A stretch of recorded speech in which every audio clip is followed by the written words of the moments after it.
আজ আমি আপনাদেরকে একটি সেরা স্বাদের মাছের রান্না তৈরি করে দেখাবো, যা খুব সহজভাবে তৈরি করা যায়, খেতে কিন্তু দুর্দান্ত হয়।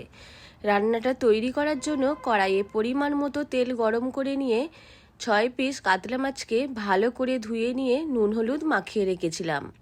তেলটা গরম হয়ে গেলে প্রথমে 3 পিস মাছ দিয়ে তেলে নাড়াচাড়া করে মাছকে ভেজে তুলে নিলাম।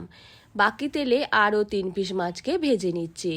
যখন একঘেয়ে মাছ রান্না খেতে ভালো না লাগবে তখন এই রান্নাটা তৈরি করে দেখতে পারেন। বাকি তেলের মধ্যে দারচিনি, এলাচ, লবঙ্গ দিয়ে দিলাম। সাথে একটা পেঁয়াজকে 4 টুকরো করে দিয়ে দিলাম। 6 কোয়া রসুন দিয়ে দিলাম।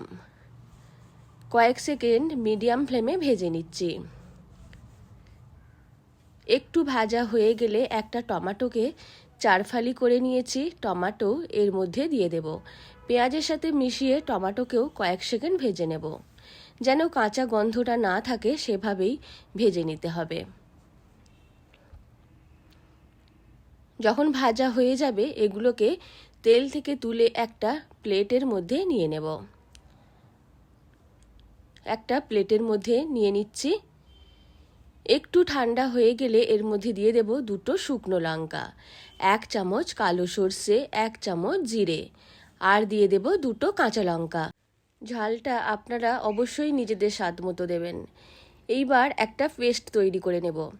মশলার পেস্ট তৈরি হয়ে গেল। অন্যদিকে মাছগুলোকে ভেজে রেখেছিলাম, মাছের মধ্যে এই মশলার পেস্ট দিয়ে দিচ্ছি। মশলার পেস্ট দেওয়ার পর এর মধ্যে দিয়ে দেব পরিমাণ মতো নুন,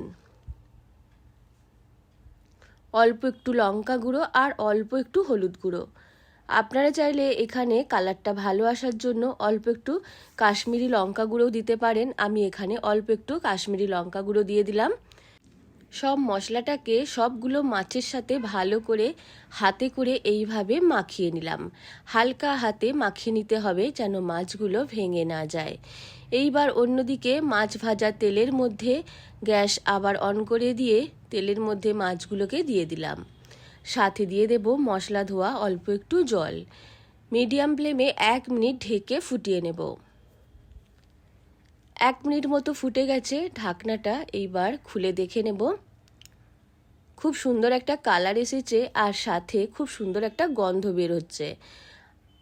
মাছের রান্নাটা একেবারে রেডি। এইবার আমি গ্যাস অফ করে দেব। নতুন স্বাদের কোনো রকমের মাছ রান্না করতে চাইলে অবশ্যই এইভাবে তৈরি করে দেখবেন। আশা করি আপনাদেরও ভালো লাগবে। রান্নাটা ভালো লাগলে লাইক, শেয়ার এবং কমেন্ট করতে ভুলবেন না।